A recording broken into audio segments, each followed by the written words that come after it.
Hello and welcome to the Visual Effects Society's webcast series, VFX Pros Home Edition, delivering exclusive interviews and dynamic content amidst these unprecedented times.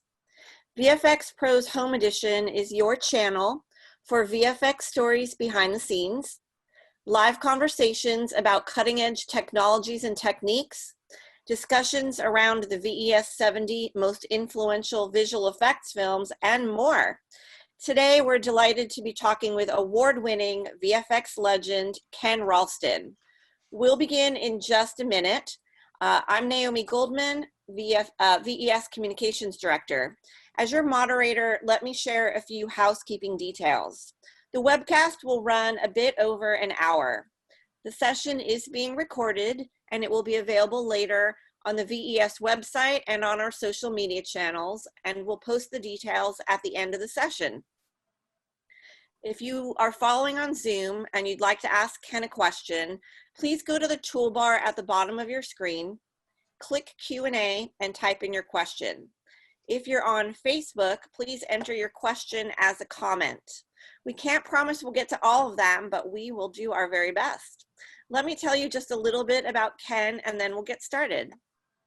Ken Ralston is a VES Lifetime Achievement Award recipient and has earned 5 BAFTAs and 5 Academy Awards, including a Special Achievement Oscar for the visual effects in Star Wars Episode 6, The Return of the Jedi, and VFX Oscars for FORREST GUMP, Death Becomes Her, the revolutionary Who Framed Roger Rabbit, and COCOON.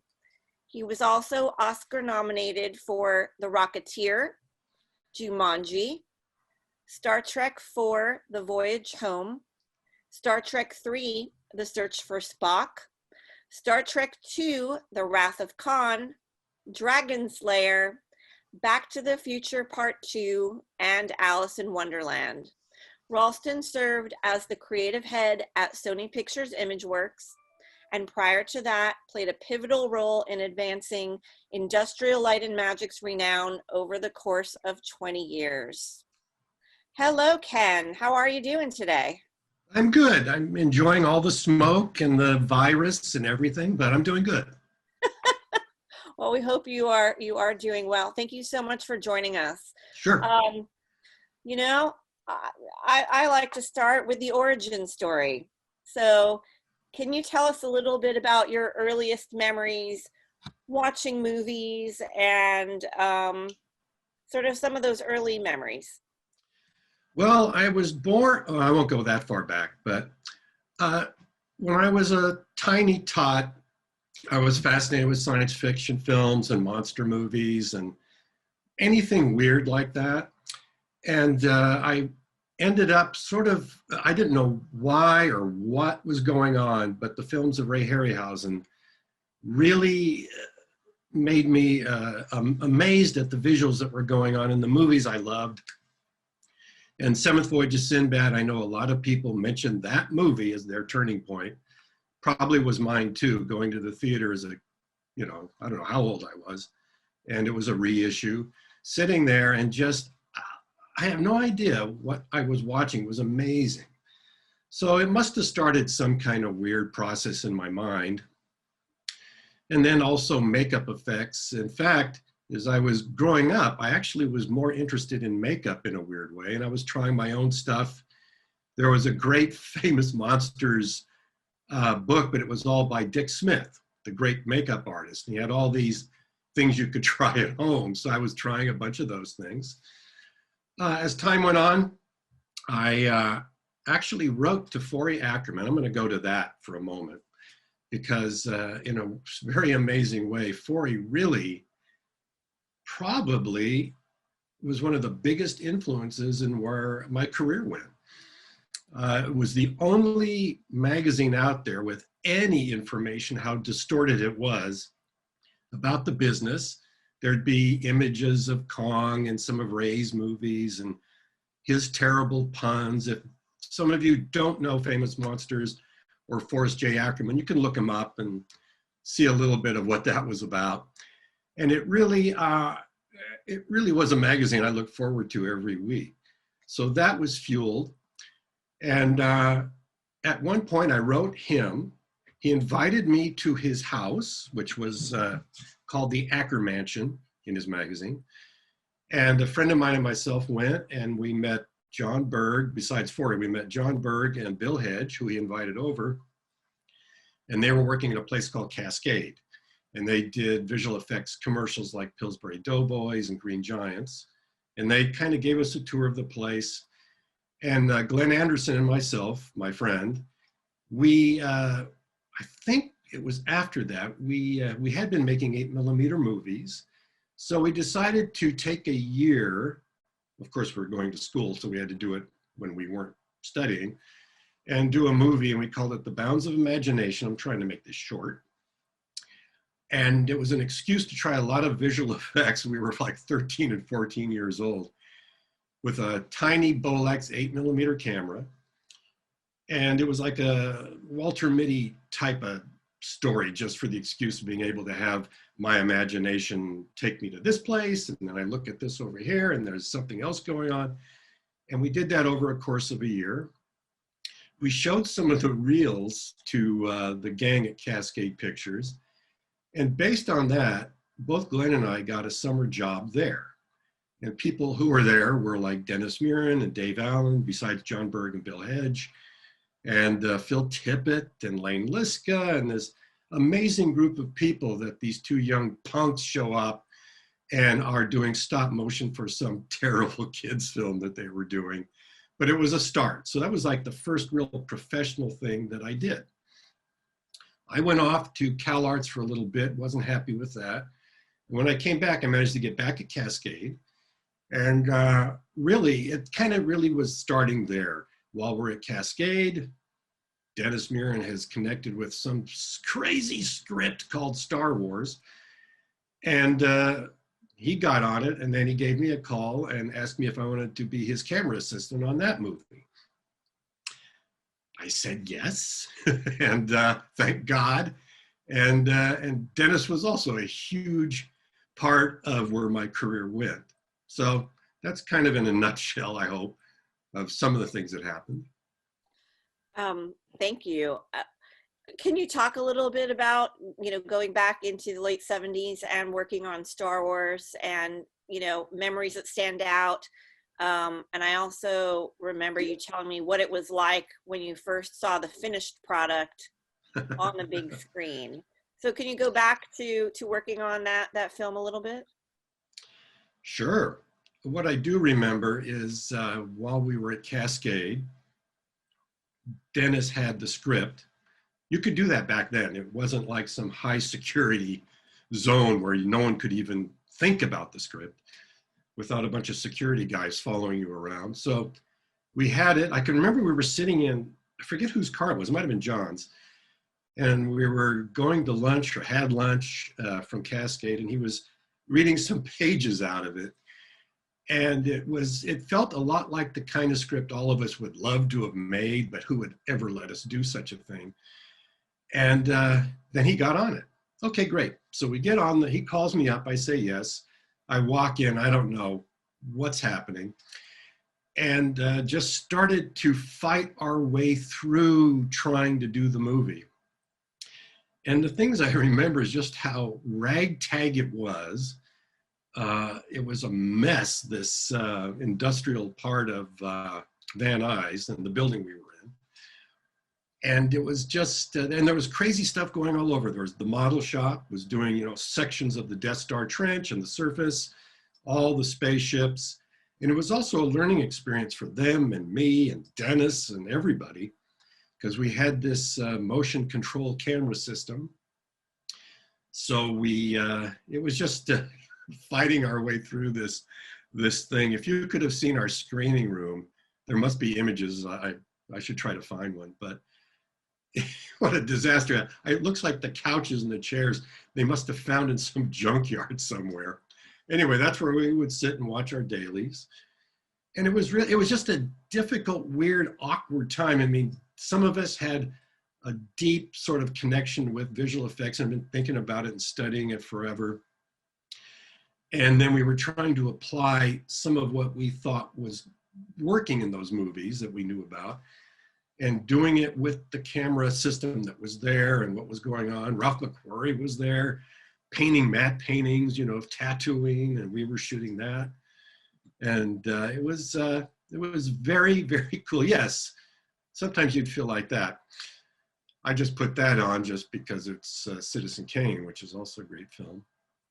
Look at all those models. See, you actually got to touch and feel those things, light them with real lights, shoot them with cameras. I guess for some of you, you probably go, God, that sounds horrible.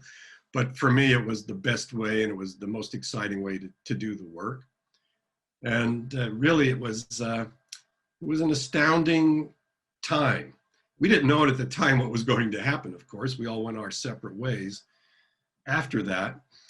And also working, being around George was very, very interesting. I think my fondest memory of that is asking about the trench sequence. There was a handful of us, Dennis, I think Richard Edlund and Doug Smith was there, and a group of us around the trench, which was probably just being, you know, put together so it could be shot.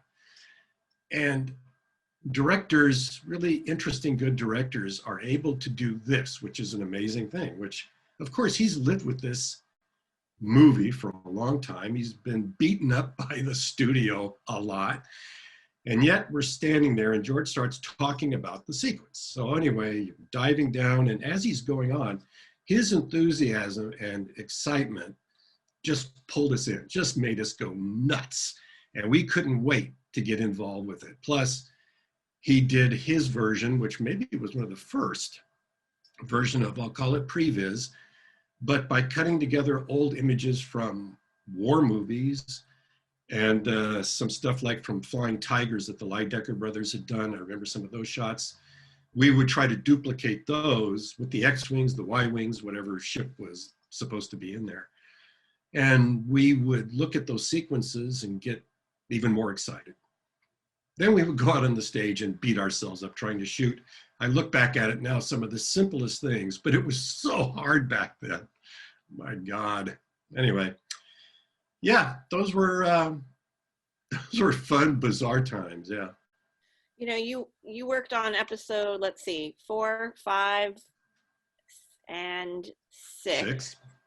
You know, when you went from, you know, after you got through that first Star Wars, the 1977 film, what did you do? What do you recall sort of carrying with you to the next one, to Empire Strikes Back, and then to Return of the Jedi, in terms of, you know, what worked so well, we kept it going, and what were some of the lessons learned, you know, that you took to kind of continue through the franchise? Well, let's see, what did we take with us? Well, a lot of things were pretty crude on the first Star Wars, just doing it. For me, it could be as simple as trying to shoot the Millennium Falcon. It was so painful because it weighed about 1,000 pounds, it felt like. And doing the simplest shifts with it was kind of difficult. And it looked like on Empire, I was going to be doing a lot of Millennium Falcon stuff, and I wanted to make it more acrobatic. So you make a decision. You say, I need a smaller, lighter weight model so I can do all the stuff I want to do with it.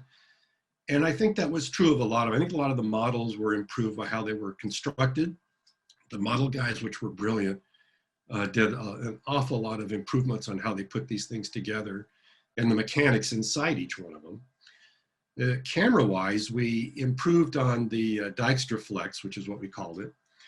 And they came up with a longer tracked, better technologically camera system somewhere during that process. I guess it was then. It's very confusing at this point. And we had so many elements to shoot, all the cameras were working all the time. So the more cameras, the more equipment that they could build, the more elements we could shoot and just get these movies done in a sort of a timely fashion, if you can call it that.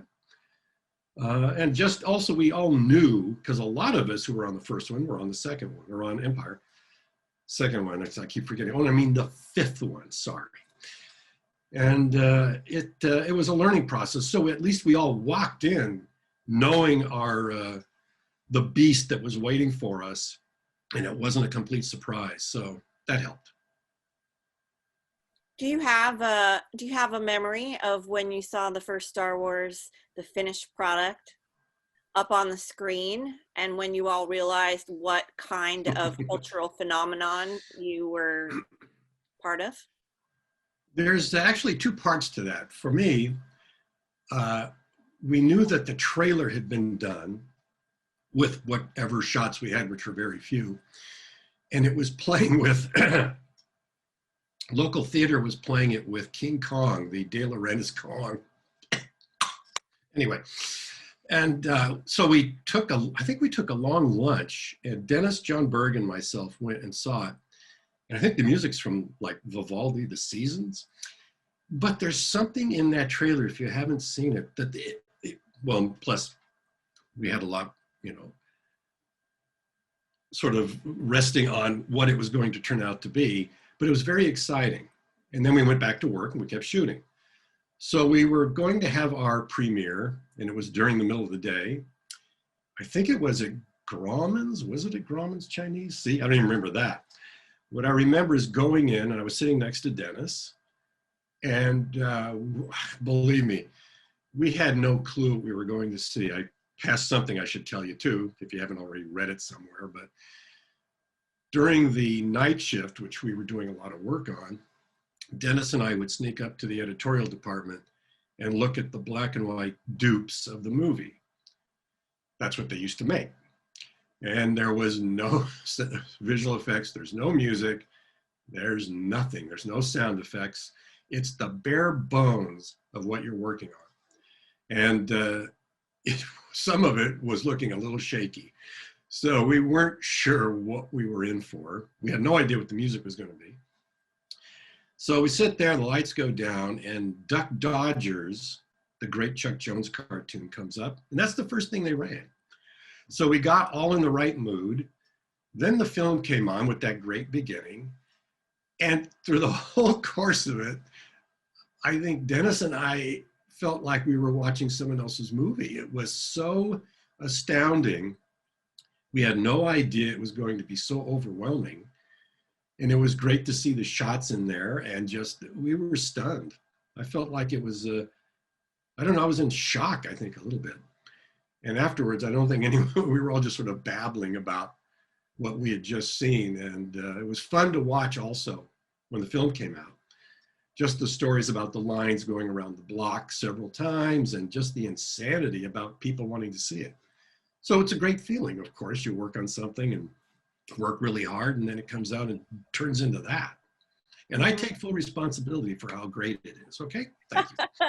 Well, thank you. I have those same memories, the actual images where we were lining around the block. You know, sometimes we ask people, are you a Star Trek or a Star Wars person? And you're of course, you are both, having worked on multiple Star Trek movies as well as multiple Star Wars movies. So I already have some questions from some folks on Team Star Trek. Can you talk a little bit about, for example, any war stories from Star Trek II, The Wrath of Khan? Oh, you want to hear those stories? Let's see, war stories. Actually, it's probably sort of based on my own sort of arrogance, even back then, instead of now. But I do remember, because, you know, being on set and everything, it was all very new for a lot of us. And I went down, I know I did a lot of planning on, I wish I could remember what scene it was. It must have had something to do with the SETI Eels. That's why I would have been down there at Paramount Studios. And Nicholas Meyer was the director. He did such a great job on that film. And, but at the time, no, they were never getting to the work we had to do.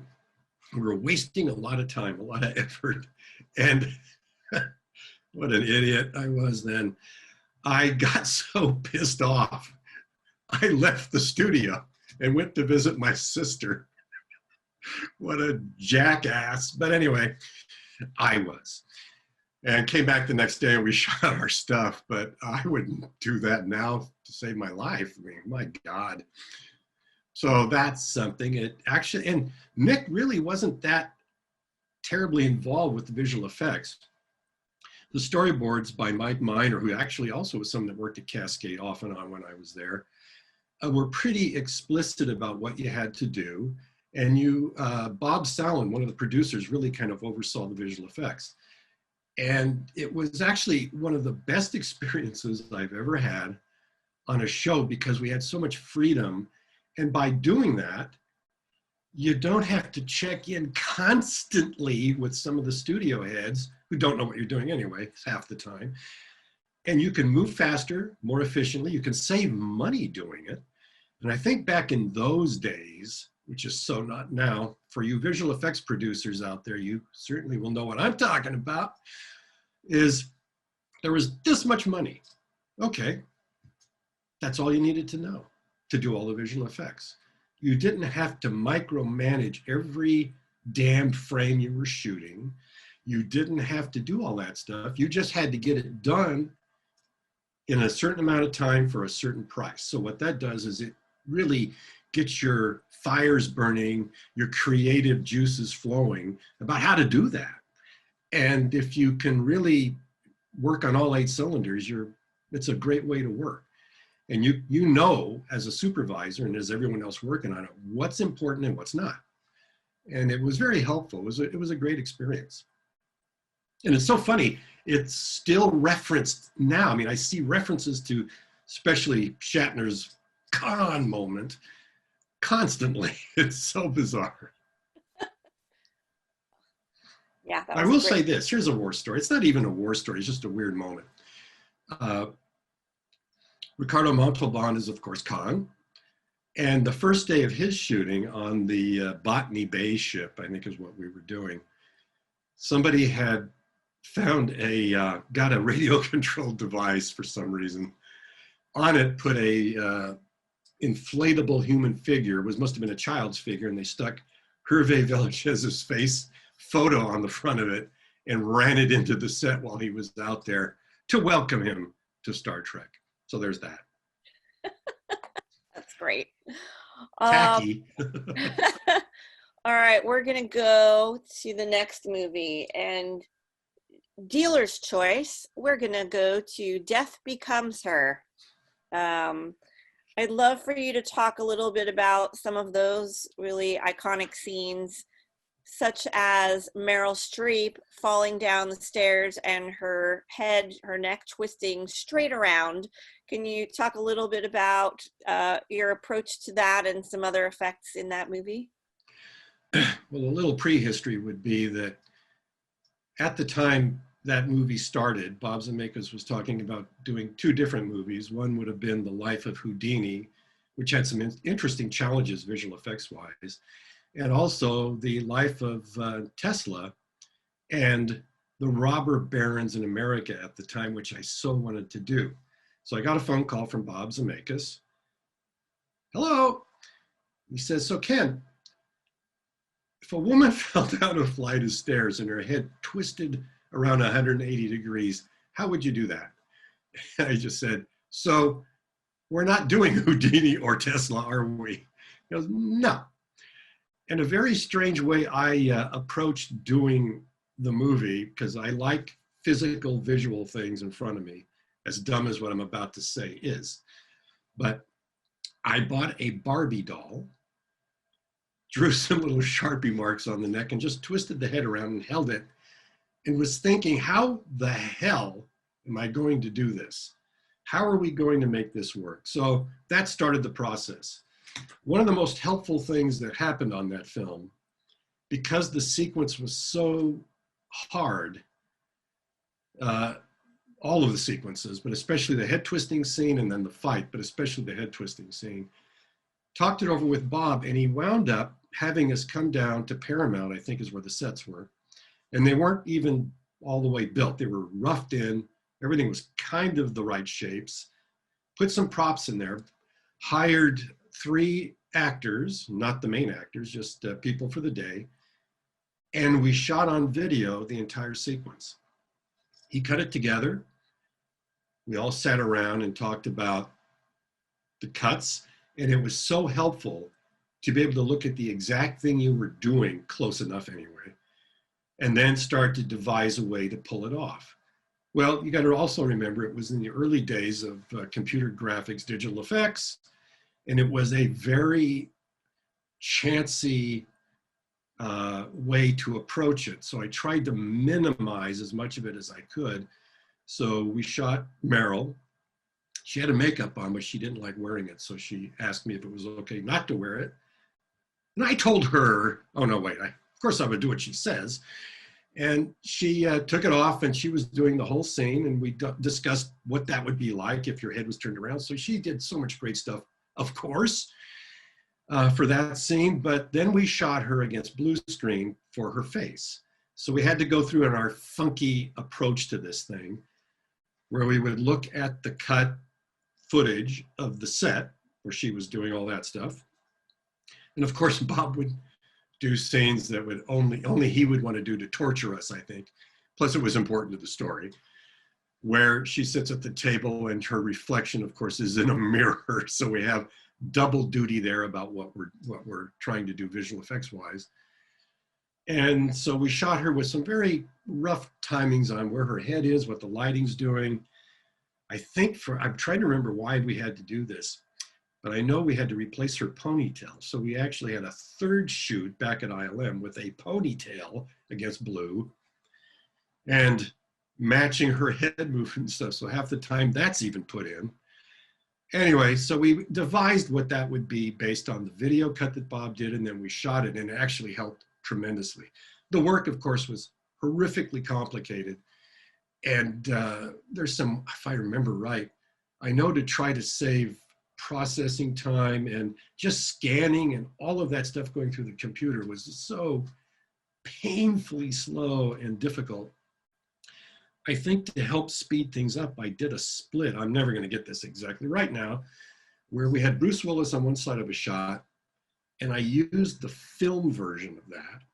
Then we had Meryl with her digitally altered body, her neck and her head, and did a split because it speeded up just getting the shot done, because it was a long shot and she's walking up towards Bruce. He's in the foreground. I think he's leaning on the floor or something. And she's doing that long walk when she's first revealing what her problem is. So there's that. And then we had the fight scene, which was probably the next hardest part of the movie. And that was just, I think I approach most movies the same way, which is I know where we're at technologically with the crew. And then we do a movie where, half of that is impossible, especially with Bob. And you just have to white knuckle it through the whole thing, brute force your way through and just try stuff where the technology is at that minute, and then try to push it even further and try things. If it's not working, like maybe when she pushes her head way up and that stretching neck was stupidly hard, then maybe with lighting or something, you can fake, getting away with some issues or a little diffusion or whatever it is. And you kind of fight your way through. It's not done out of being a masochist or anything, but it really does help push the knowledge of what the technology is capable of, and then that can be taken to the next project. And it was the only way to do some of these things without it being a disaster. So we walked into it knowing it was going to be a real difficult moment, these scenes in the film. And then Naomi, I think you've mentioned you like the scene with the shovel handle getting thrown, and Goldie sitting back and what we did with that. And in a weird way, it was one of the simpler scenes because we would shoot endless plates. We would do the blank plate with the shovel handle landing in the couch, then no shovel handle, of course, and then we would shoot Goldie walking in where we knew the shovel handle was. And she had her makeup piece on her outfit, and she did her scene. And what was fun is to do the small things that you're probably not thinking about it, but it makes it work so much better, is those little nuances where she sits down and the shovel handle's there, but we were able to manipulate not just the hole in her stomach, but the handle. So it sort of stretches and pushes the flesh up a little bit. It's a small thing, but in the end, it really helps shots work so much better. it's sort of a subconscious thing you see, and you know it looks amazing, but you're not quite sure why. And then there's all the other work, but why go into all of it? Thank you. I love that movie. Let's pivot to another Robert Zemeckis movie, Forrest Gump. So many amazing things on another one of your Academy Award winning projects. One breaking new ground in weaving archival footage seamlessly into the film story. So there's a couple things I'd love for you to touch on. One, sort of that approach to, allowing Forrest Gump to shake hands with various, presidents and powers that be, as well as, crowd scenes in the National Mall. Can you talk a little bit about that part of the work on this remarkable project? It's there's a lot of different things in that movie, and that's what made it fun too, and horrifying at the same time. But we could do the archival footage again. Bob would go through all this footage, and he had a team of folks doing it with him, pick the scenes he wanted to use, and then we would sit down and discuss. If Tom comes into this scene, like when he shakes the hand of John F. Kennedy, which was the first scene we did as a proof of concept test, was Kennedy with Tom looking over saying, I guess we didn't even have Tom, it must have just been Kennedy, turning around saying, I guess he wanted to go pee, or he has to go pee. Isn't it funny? I don't remember the line exactly. And that was the first thing we tested on how manipulating the mouth. So we knew kind of where we were going with it, and Bob would pick some very difficult shots to use. The one where Gump shakes JFK's hand, it actually has, I remember right, there's someone in the shot who exits, I think, and a woman comes in a white outfit or a light outfit, and that's the hand that he shakes, I think, and then she exits. So we have to get rid of those people through a lot of digital trickery. And then we have to shoot Tom. That was against Blue also.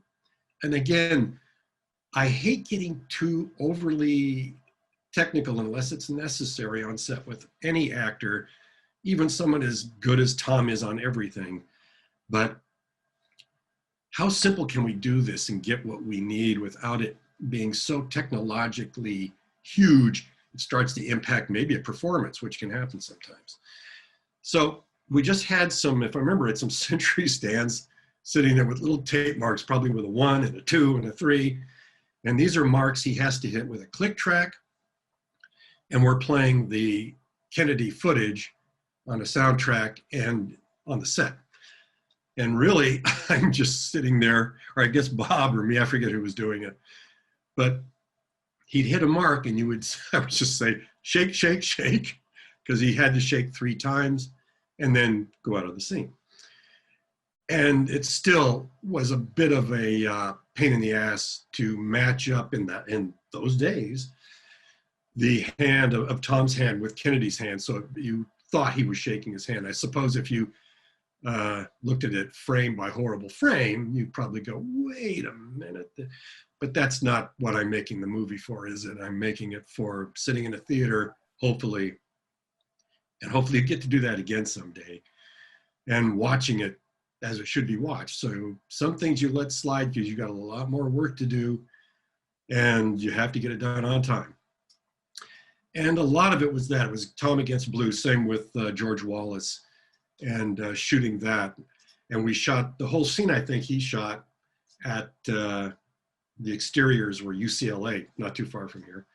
And then the archival footage, we put him in against Blue again and gave him eye lines. Here's George, and here's any character he had to relate to.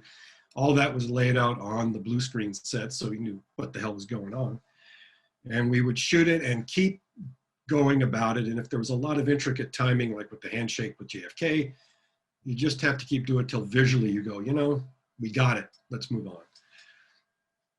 And then some of it, of course, I don't think is as effective as I wish it had been, for weird reasons, like John Lennon with the Dick Cavett show. Got to meet Dick Cavett, though. That was fun. And once you start to scrutinize how people talk, it can be kind of intimidating. So Lennon's there, and we put Tom in, okay. And it has a very different quality for that archival footage. It's on videotape. The George Wallace thing was very grainy. Kennedy had a different look because it's all different stocks and everything. So that was another problem we had to solve. But when you look at Lennon, when he talks, it's very closed mouth, kind of out of the side of his mouth. And it was so hard to get that to make sense with what our voice talent was doing the Lennon voice, you know, making it up. And I still watch that and go, you can, I can feel it's not quite nailing it sometimes. But other than that, I can't help but see the problems. That's just the way it is. You know, another standout from the movie was turning Lieutenant Dan into a double amputee, which was astounding, you know, to a lot of film goers, you know, who watched the movie and didn't really kind of understand what they were or were not seeing. Can you talk a little bit about the approach to that work on the character? Well, the approach was, instead of just painting his legs out and kind of approaching it in a very simple way without any, again, talking about the subtleties of what I was mentioning about Death Becomes Her. So here's the subtleties for Lieutenant Dan. They're all hard. The first time you see him without his legs, he's in the hospital. The intern picks him up and does all that. So what I did was, I think we had a hole in the bed, so his real legs are down inside this hole inside the bed. And on his legs, on his knees, if I remember right, we had like some bandages. I put the bandages there a certain way to help us with this gag, because there's so much difficult work involved. We had a certain simple shape to it, white bandages. So in manipulating where the cutoff is on his real legs to the bandage, it helped us out this much. So he gets picked up, he's carried around, there's a lot of painting out going on and a lot of intricate, again, brute force. It was the only way to get through it. And sometimes it's the most effective way, because you might do something safer as a supervisor and chicken out, but it won't sell it as much. So that followed through on several moments in the movie. One was he's on the top, or he's on the edge of the shrimp boat they're on. He's about to jump off and go swimming towards the beautiful sunset. And so I had him cut out a big section of the boat, take it out. His legs, again, are hanging down, and he has his bandages on, and he swings right through that physical space. Now, if his legs were lifted up, everything would look different. His knees would look different. His body language would look different. So didn't want to do that. And it was also a subtle thing to help the audience just totally buy what was happening. So he does his scene. He goes flying off into a mattress or something, because he never really went in the water.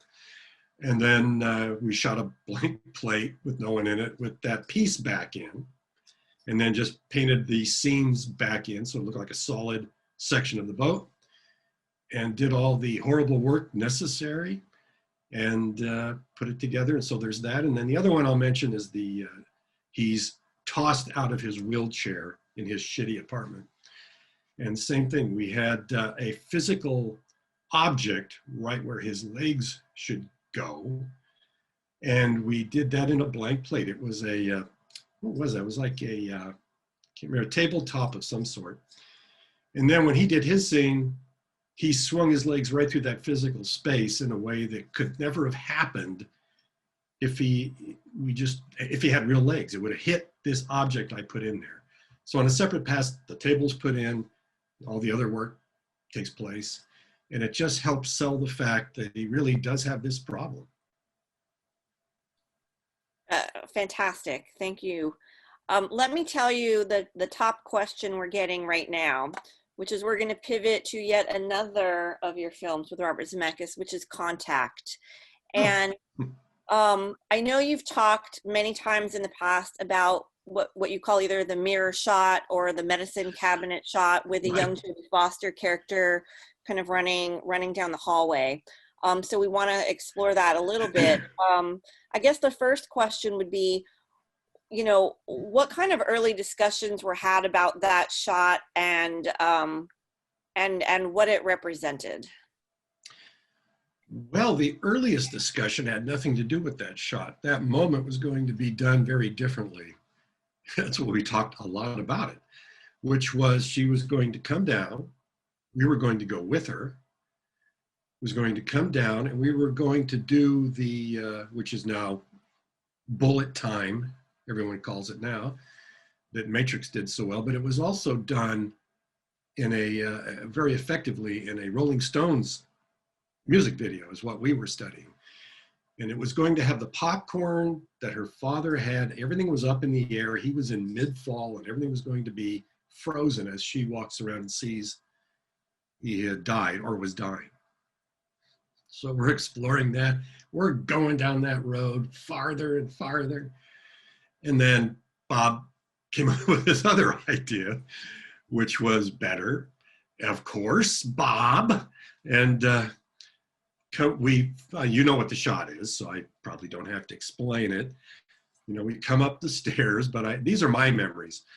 Our cameraman had to run up those stairs with young Ellie so many times. He was about to pass out till we finally got a take that worked. So he comes up with her, and we follow her towards us. We're doing a point of view. We're watching her. She's coming at us. And then had to figure out, in a weird way, it's what I love about this shot. Technically, it's not the hardest shot in the world.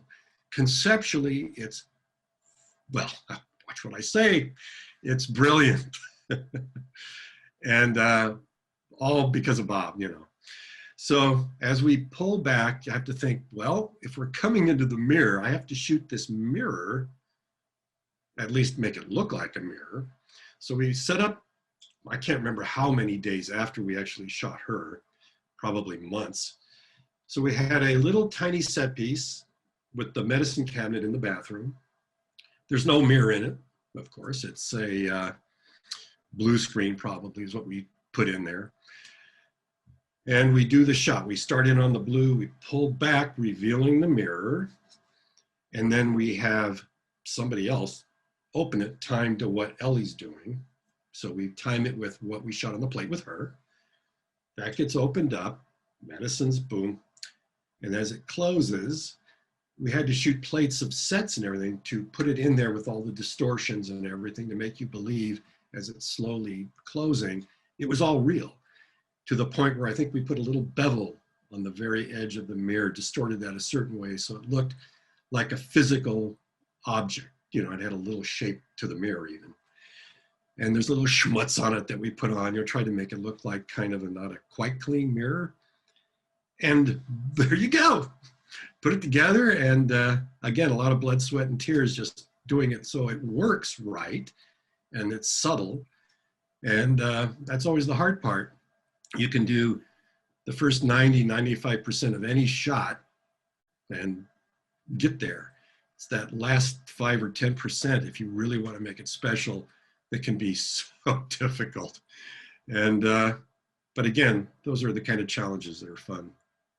Yeah, we've talked about this shot as well with Sheena Dougal, right. who we also honored this year at the VES Awards from her perspective as a compositing supervisor. And, you know, and folks, yeah, she beat herself up putting that together. Yeah.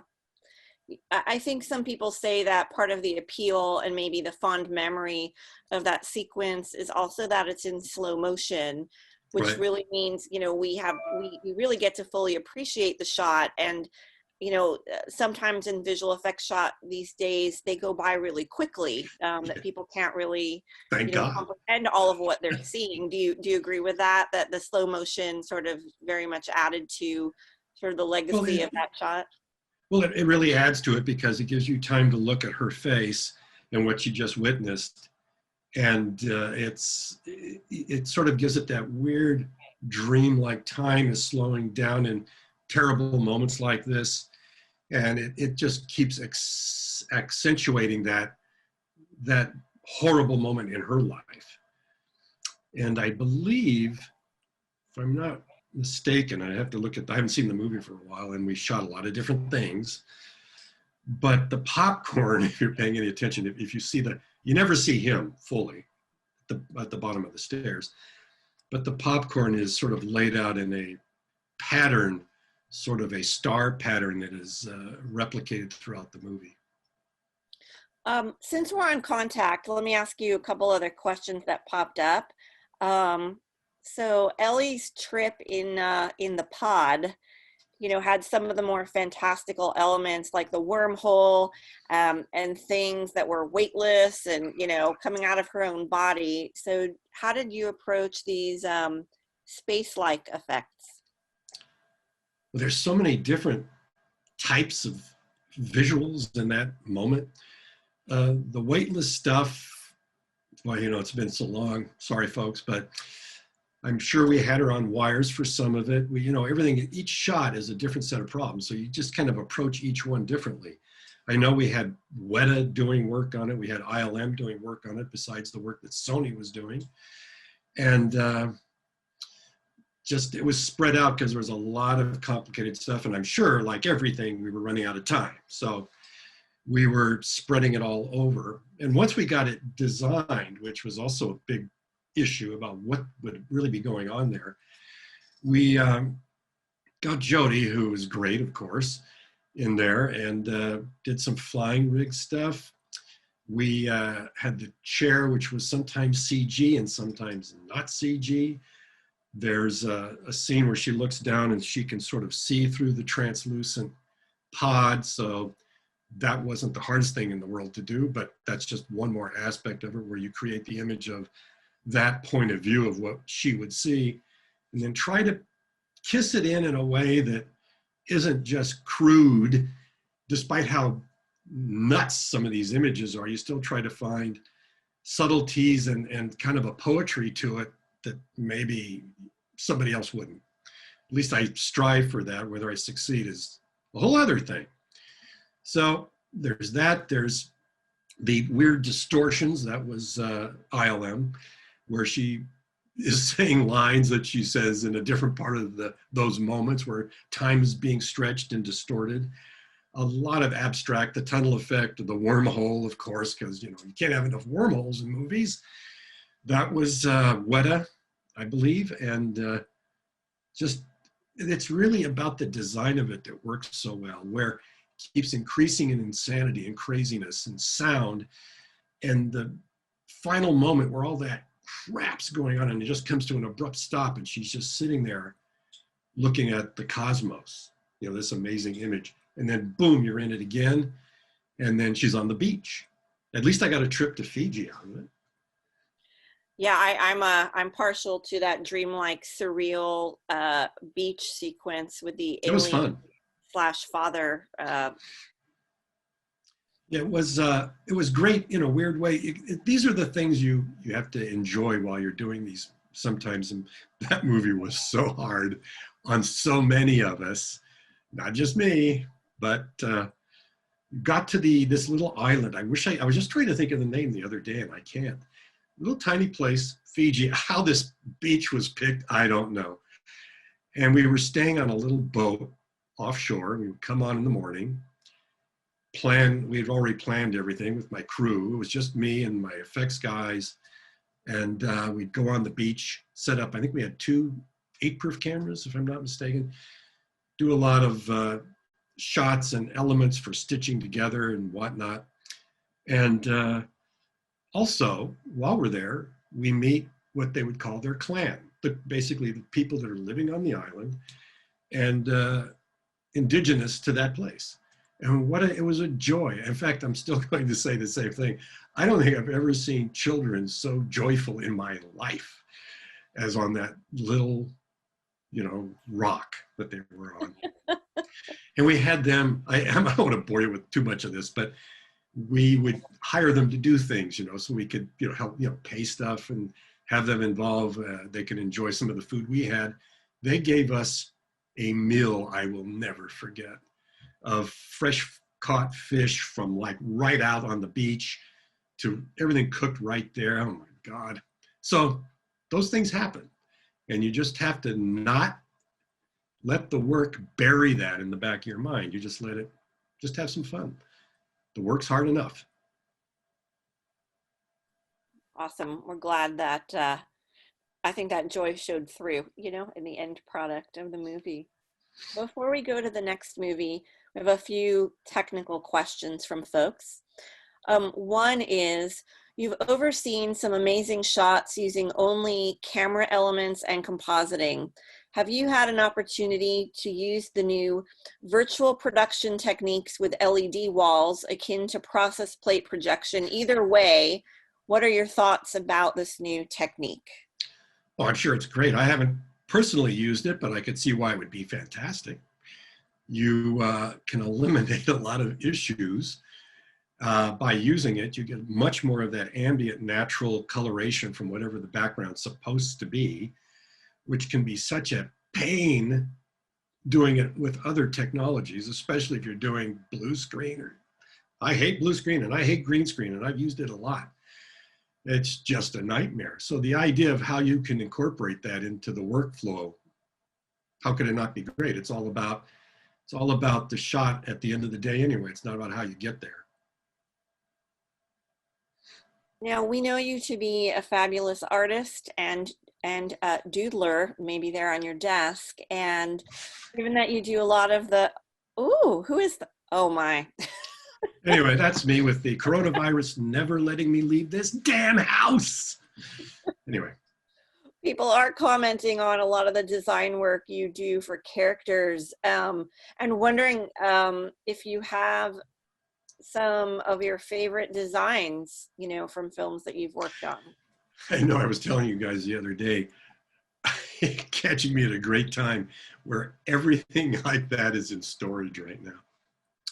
I guess, I mean, my favorite designs, let's see, what would that be? Actually, I like the SETI Ill from Wrath of Khan. That was a very fun thing to do. Plus, in the day of ILM, when if you could do different jobs, you did them. You could do them. So I'm supervising at least about half the shots in the show. I didn't do the whole show.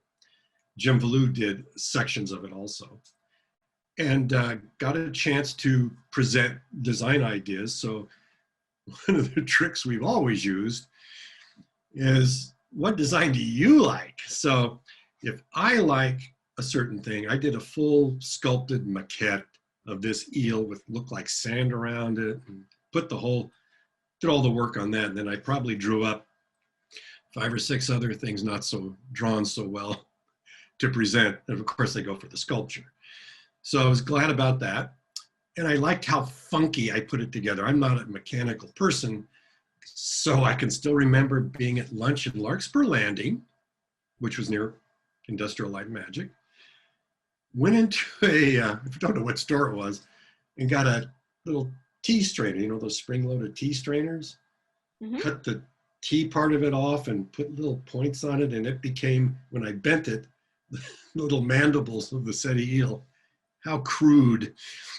But I also got to sculpt the real one, cast it in foam. I mean, I did the whole thing. Painted it, fixed the shell up, then puppeteered it, and shot it. So that was great. It's a great sort of challenge, and all the creative folks there, anything you could do it. And it just gave you more authorship, I guess, of the work you're doing. So that was cool. That's what I did like. I like the design of the baby dragons in DRAGONSLAYER also, and got to puppeteer that in London at Pinewood Studios. So that was good. So I have some clamoring of love. Let's get to Roger Rabbit. So let's talk a little bit about Who Framed Roger Rabbit, which was really remarkable for combining traditional, you know, animation, live action with this kind of level of seamless integration that really hadn't been achieved. So tell folks how you came on to the project, kind of what was pitched to you and how you jumped into it. Well, what was pitched to me, it was Bob Zemeckis again, and he had a script, sent it up, and thought it could be terrific. I remember reading it thinking, really? This script is a little funky. And he said, come on down. He wanted to talk about it. So I flew down to Amblin. That's where the offices were at the time at Universal Studios. And walked in, and on his desk, on the conference room desk, was a couple of sculptures I think had been done at Disney of Roger, I think it was Jessica, and possibly baby Herman. And it had such a strong Tex Avery look to it. I was sold on that instant about everything. And another long story short, when I first started in the biz at Cascade Pictures, Tex Avery was working there. He was doing commercials, and I got to work with him on some ridiculous things, but I got to know the man, and then also just explore the cartoons he had done, especially at MGM, that are so insane and brilliant. And so when I saw that connection, I got very excited. That image you're looking at, by the way, I don't even know if we ever took that very far. We had to do some tests to test the theory of Roger Rabbit. And I don't know if, I don't remember if actually we shot me in this shot or not, because Bob came up with a much better test that, what's the actor's name? I think it was Joe Pantaleone, played Eddie Valiant.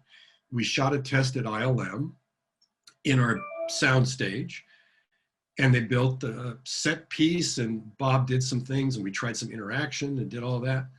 And there's the great Bob Hoskins, of course. That was actually the last night of shooting in Oakland, California, on some reshoots and some things we had added at a local theater in Oakland.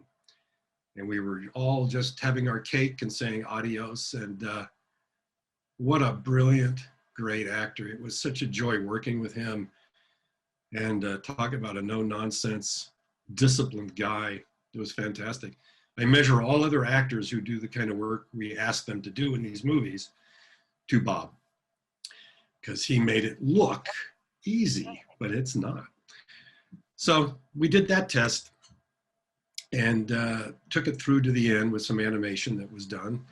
I don't even know if it was Richard Williams at the time.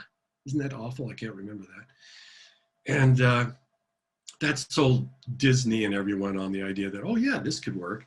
In the meantime, I'm studying movies like Anchors Away, and I think it was Anchors Away, with Esther Williams. Is that it? I have to check on that. With Tom and Jerry. Yeah, Tom and Jerry swimming around with her underwater. It's very well done. So I try to find references of any kind on a project I'm about to start to get my own creative juices flowing, and see where we can take it. Take that, and then where do we advance it to? What can we learn from it? All that. So a little film history helps. And we started to put the team together. Richard Williams was hired, thank goodness. Great guy and a great animator and all that stuff. And he put his team together in London, in Camden. And it's such a big project, it's hard to describe, but a lot had to occur. ILM, we needed 2 cameras built to shoot in London, 8 perf, everything was 8 perf. VistaVision. And so that was happening, and they had their deadlines to meet. These were from scratch cameras designed and built for this. That was insane. And just walking in again into a giant project, knowing you could get half of it done and see what happened with the rest of it. And just, what are you going to do? And it's a long story. I don't want to bore everybody with too much of it, but just trying to set up how you get your cells and how that's shot in London, what the camera setup is there that makes sense with the camera setup at ILM, taking those elements, putting into background plates. And then we had a team in that Richard was still supervising, but we were doing Toontown in Burbank. And so they were doing that. There was a lot of flying around, a lot of traveling to kill me. And then, you know, there's just such a huge amount of work. But, and I was saying to you guys before, that I love animated cartoons, especially the early days of Disney and the Warner Brothers cartoons and Chuck Jones's cartoons. Those are brilliant cartoons. Tex Avery's at MGM and at Warner Brothers.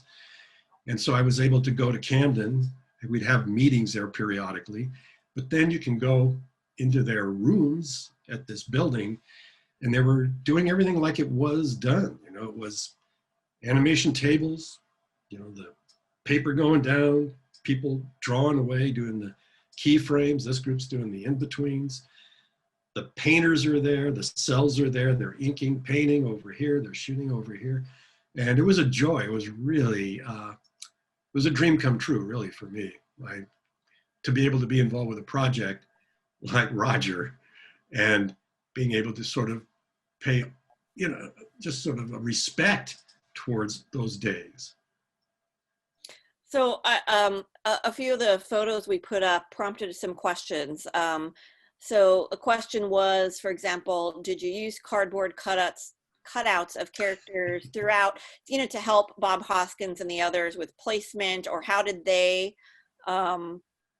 work in terms of interacting with animated characters that were not there to kind of help the process? And can you also talk a little bit about Charlie Fleischer on set? Well, that cutout is something I drew just for our little test. The actual thing that we did was we had a Roger stuffy, some weasels. I'm trying to remember, for some reason, I don't remember having a baby Herman stuffy, but we had foam rubber versions, same size as we wanted them to be, and painted. And we would shoot roughs, basically a run through with camera and everybody, of what Bob wanted the characters to do. And we would all be involved, talking about it. And Bob Hoskins the principals would be there, of course. And they would take it all in. And someone like Hoskins, because this is not digital, this is all analog optical printer land, we couldn't just paint stuff out like you can now. You can leave a truck in a shot and paint it out. Here we had to just kind of rehearse, take everything out, and then shoot it. Camera guys and everything, everyone knew what we were doing. I would watch, obviously would watch what everyone was shooting to make sure there was enough headroom if someone missed something or any of that. But Hoskins was a super genius. And I said, I don't know, I've said it too many times, but he really took us at least halfway to making you believe these characters were in the shots, because he made his performance with nothing was incredible. His eye lines generally were just dead on focused on these characters.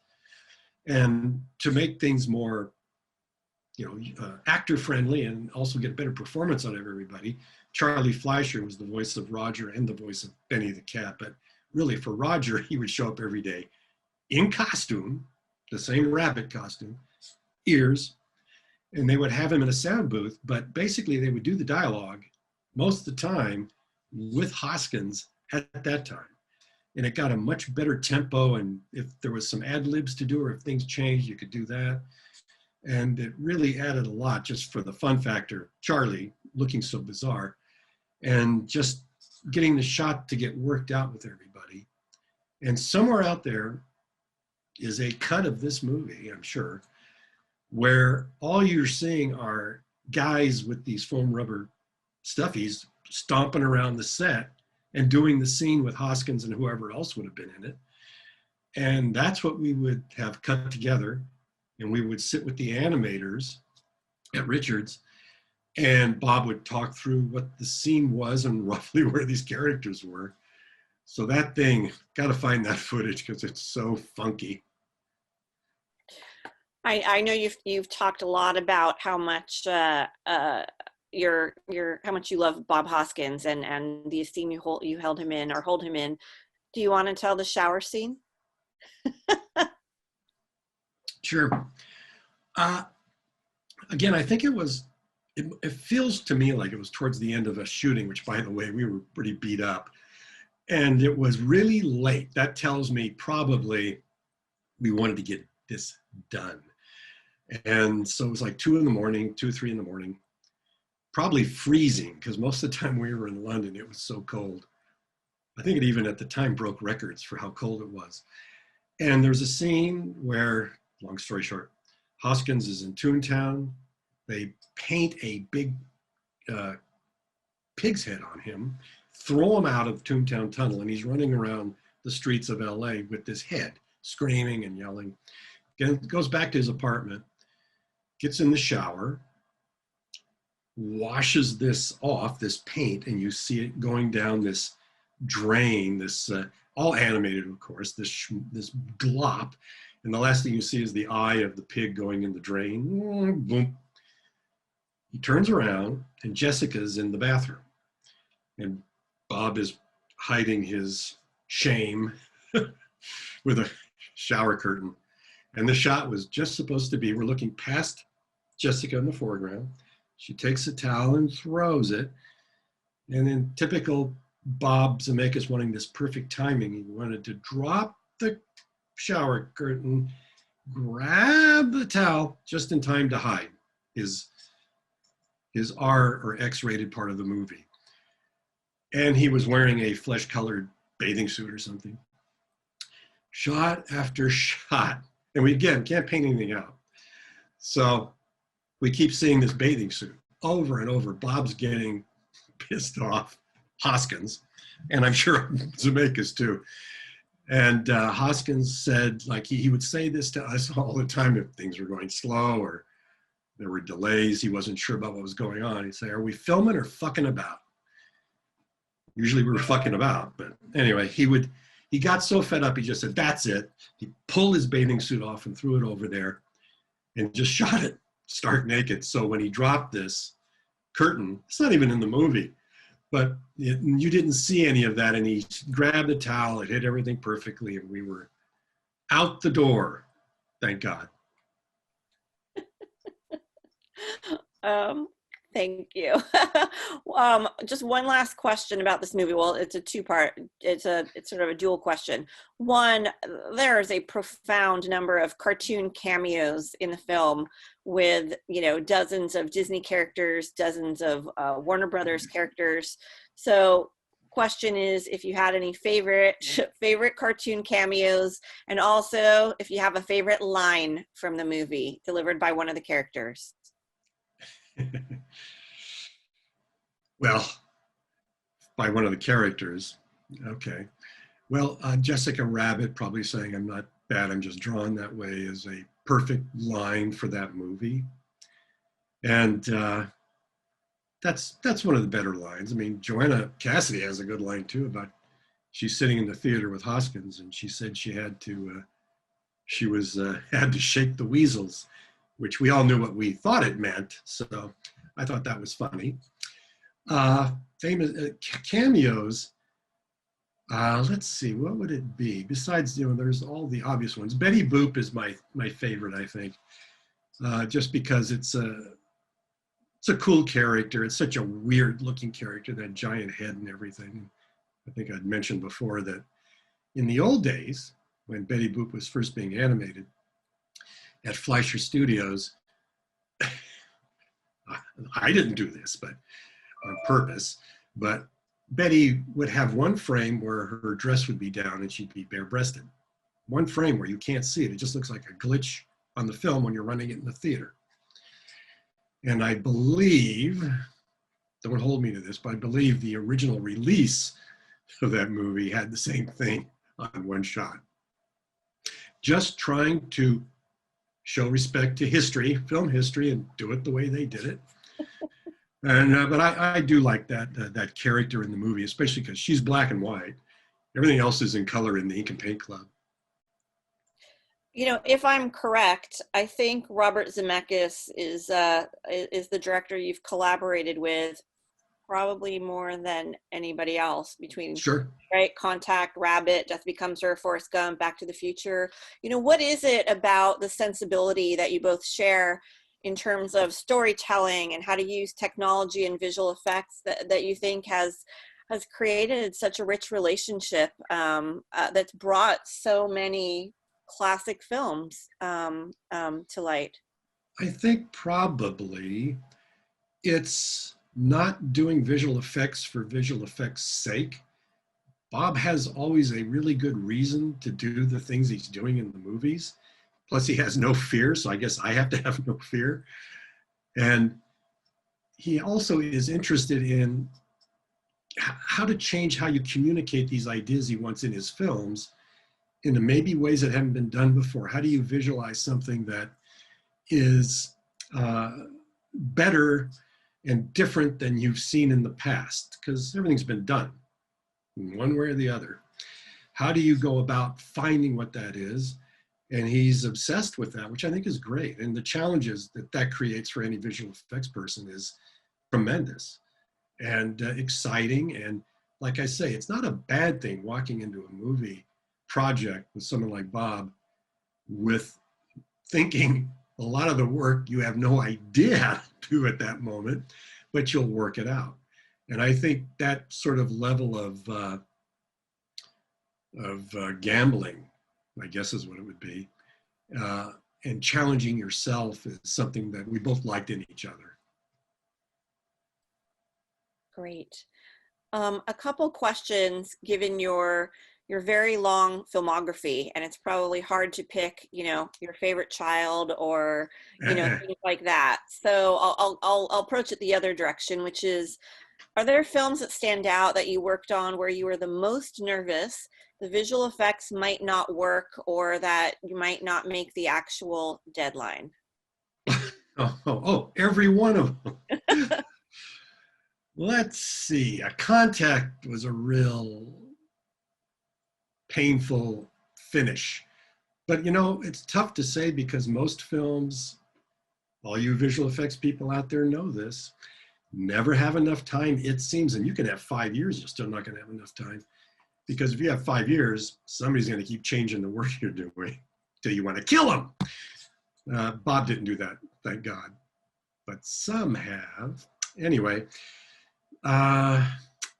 Contact was tough, but you know, it's really tough to say because they're all, by the end, you're beating yourself up. Roger was, I think I worked 7-day weeks for 9 months, something like that.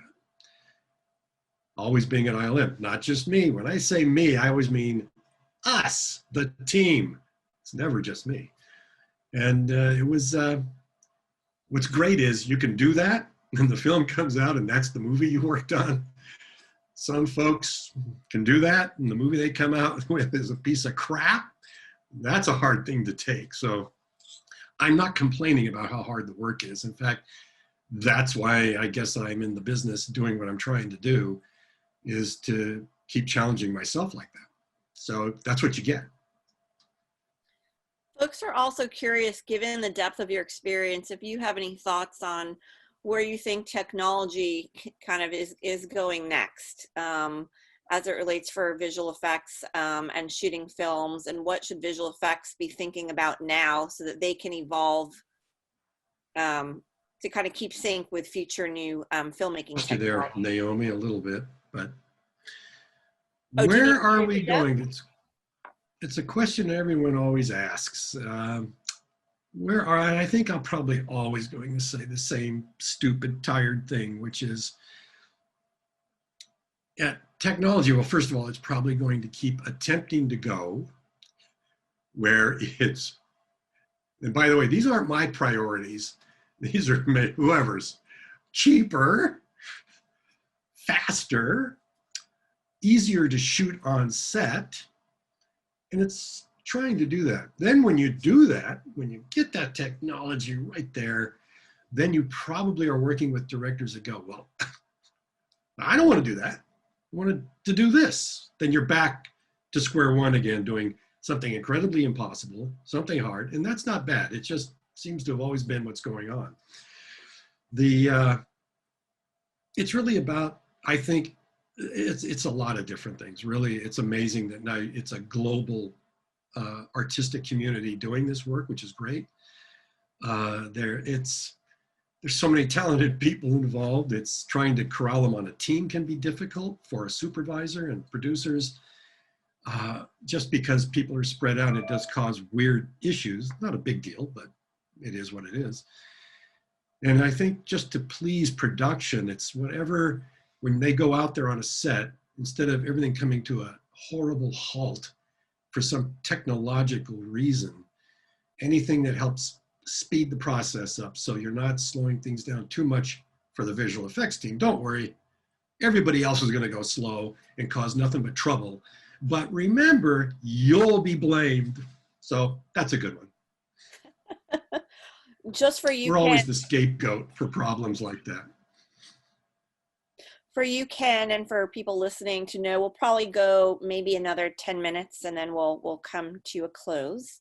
I am being asked, please ask Ken to share any good or bad memories from working on the Back to the Future trilogy. Okay. Actually, I have a lot of good memories about all three of those movies. The first one, what I remember is, besides, it's going to take too long to go into too much of it. The movie started off a very different set of problems for the visual effects team. It was going to be an atomic explosion, blowing buildings apart and everything on a test site, and that's how the car gets back. That changed dramatically, probably for the price for that movie, and it turned into the lightning bolt and all that. Okay, cool. I also was on COCOON at the same time, so I was juggling both movies simultaneously. Luckily, it, for the most part, worked out. There's only a few days where I was sort of up for 24 hours at a time on different movies. But it was just fun to watch what was going on the first Back to the Future, coming up with what the car time travel effects would be and give it that kind of crude, insane sort of explosive look. The flying car was fun to do. And then again, even that movie way back then, we almost didn't get that car shot done in time. It's just always that way.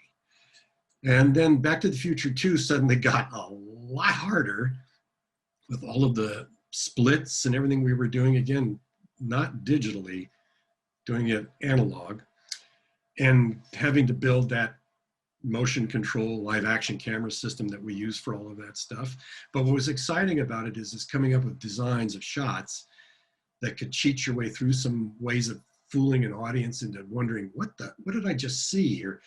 Here's Michael here, and there's three Michaels in this dinner table scene, and they're exchanging cups, and they seem to be interacting with each other in some way, which was not easy.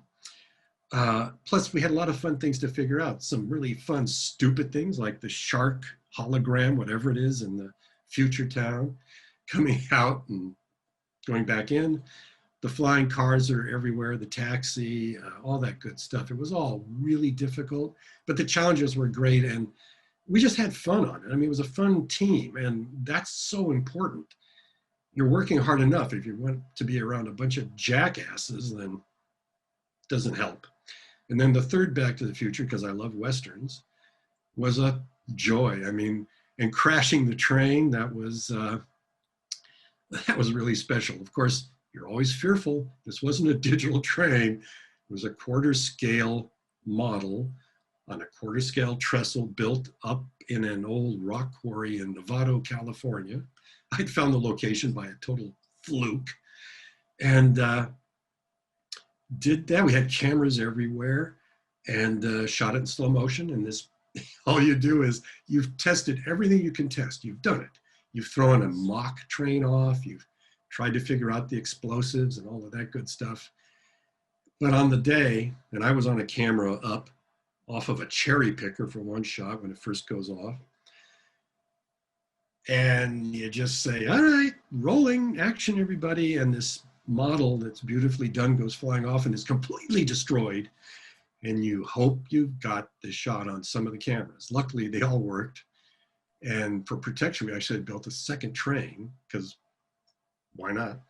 And shot that one too. So we blew them both up. But, you know, it was really, it's physical. You're out there. It's dangerous.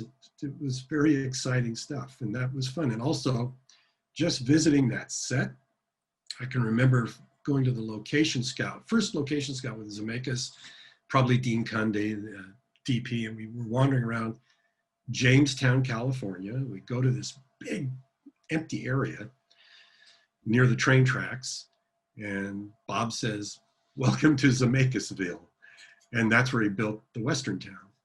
But to be able to walk through that town when it's finished and there's horses and guys dressed up like all the different cowboys and women in the dress and all that stuff and all the props laid out, it was really very, very cool.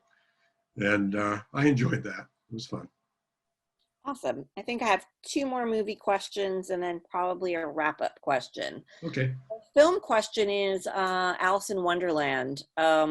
What were some of the challenges with the visual effects on Alice in Wonderland, specifically with shooting characters at different scales? Well, the challenge came because I didn't want to break it up if I didn't have to into separate elements shot with different setups, because it slows everything down. And again, you're sacrificing interaction of Alice with whether it's the Queen or the Hat or whatever it is. So like when she's, what was it, 9 feet tall or something, when she's in the giant size stage, tried to shoot as much of that on set because it was all, not all green, but most everything was sort of a green screen situation. And most of the sets you see are all digital. A couple of them aren't, but a great deal of them are, like the palace and the Queen's chamber. You were able to, if you shot it with high enough resolution, you could blow her up. If you planned it right, where she's walking and how she has to end her walk, sit, eye lines, all that stuff. But we were able to leave things in the shot and get rid of it later because it's against green, as long as it wasn't in front of another actor. And kind of worked it out that way. It wasn't easy. It, I do remember is the super high resolution at the time camera system we were shooting with. I think they went bankrupt in the middle of the movie. So something broke. I don't know what we would have done. Luckily it didn't. And it was just a matter of sitting, figuring out what the shot that Tim Burton wanted. How do we get there without breaking up into a million different pieces? Some of it when she's a little tiny, like 6-inch character with the Hatter, we just had a little stand-in, and luckily people like Johnny Depp can handle that kind of thing so easy. It's like he doesn't care one way or the other if it's really there or not. He can make you believe it's there, so that was helpful. I have a lot of great memories on Alice. It was a creative, one of the most creative challenges I've ever had, mainly because Tim allowed me to be a lot more creatively involved than I have been on some movies, to designing a lot of things and setting things up and just creating sets and lighting the sets so it matched the stuff that was being shot on the day. And it was very exhausting, but in the end, that's one of the films I'm most proud of. Thank you so much. I think I'm going to ask you one closing wrap-up question. Yeah, I talk too much. Not at all. Your stories are fantastic. I think it's sort of a hybrid question in terms of kind of your advice to aspiring or active VFX practitioners, animators, filmmakers. Can you talk a little bit about why it's so important for folks to watch the classics, what they should learn from them, and what kind of advice you suggest to filmmakers to be, to advance in their career? Well, yeah, again, it's what I've talked a little bit about already. There's been a lot of great work done in the past. Even if it's a little funky, you have to remember a lot of movies like the original Kong, that was Star Wars for that generation. They went in to watch that movie and just, oh my God, this is real. Our tastes change, we're more educated in what we see, things go on. But there can be a lot learned from, like, looking at Kong. Don't worry too much about how maybe jerky the animation might be sometimes. Find out how they did it, the beautiful matte paintings in it, how the puppets were built, what they were able to do back then that seemed impossible at the time with projections and all sorts. I mean, that movie is complicated. Time goes on for me, again, Harryhausen movies, I just scrutinized the hell out of those, but I also scrutinized Chuck Jones cartoons and Tex Avery cartoons. Then you can also scrutinize Ed Wood movies if you want to find out how to not do anything But in a weird, fun way, some of the crappiest films might give you a little insight as to what can go wrong, what doesn't look right. Then also I would say, because if you're creating imagery, let's still say it's imagery for movies, then you want to study, if it's in your hands, you want to study great cinematographers. You want to look at movies like Citizen Kane, Night of the Hunter, one of my favorite movies. And it goes on and on and on. You got Roger Deakins now. Every time a movie comes out that he shot, you know you're going to see amazing work. And there's some brilliant DPs out there right now doing great stuff. Well, don't just look at it and go, hey, that's cool. Look at it and go, okay, there's the key light. Why is that key light this kind of a light? How is the light moved around? Is there a back rim? What's going on with the lighting here that looks so amazing to me that I might incorporate into something I have to build for a movie, a set, whatever it is. And that's all out there. It's also acting. Are you a character animator? Are you someone that's building 3D animated figures for any number of movies now? They're all over the place. Well, hopefully you'll know something about acting and study it. Study performances you love and then figure out, wow, why is that working so well? And it might come in handy. Basically, you're going to have to immerse yourself in all of it and be obsessed with it. Dedicated, obsessed, slightly insane, and really take it all in and don't stop, because you can't stop. It changes every second. It's like technology now. People ask me, wow, what do you think about? It's like, doesn't matter. When I walk into a show and I go to an effects facility, I don't even care, in a weird way, what their technology is right at that second, because it's changed already from the last movie I did. And they're constantly amping it up. And then you can learn about it once you're there. By the time they get done telling you about it, it's already changed. So you have to be very flexible in everything you're doing. But I would say, it sounds really trite, but hard work, discipline, blah, blah, blah.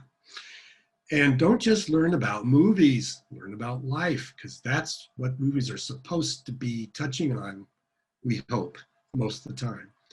And people and characters and what motivates people, and it goes on and on. So it's not easy, is it?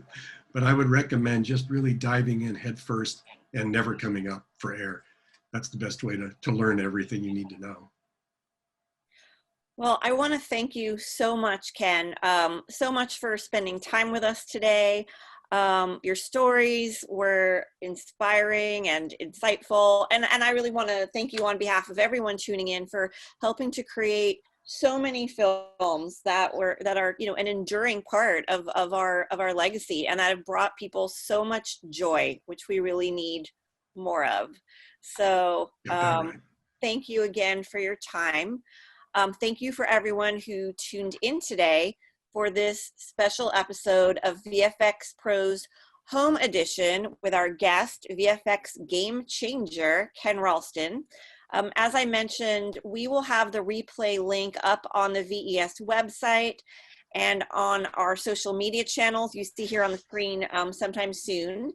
And if you enjoyed today's conversation, make plans to join us for our next Ask Me Anything, VFX Pro's Tell-All live webcast on Tuesday, October 6th at 11 a.m. Pacific with Aruna Inverson, who's the creative director and visual effects supervisor at Digital Domain. Again, information on our website and on our social media channels. So with that, I will say thank you again. That's a wrap. And everyone, stay safe and well, and go watch some joyful movies. Thank you. Bye-bye. Bye.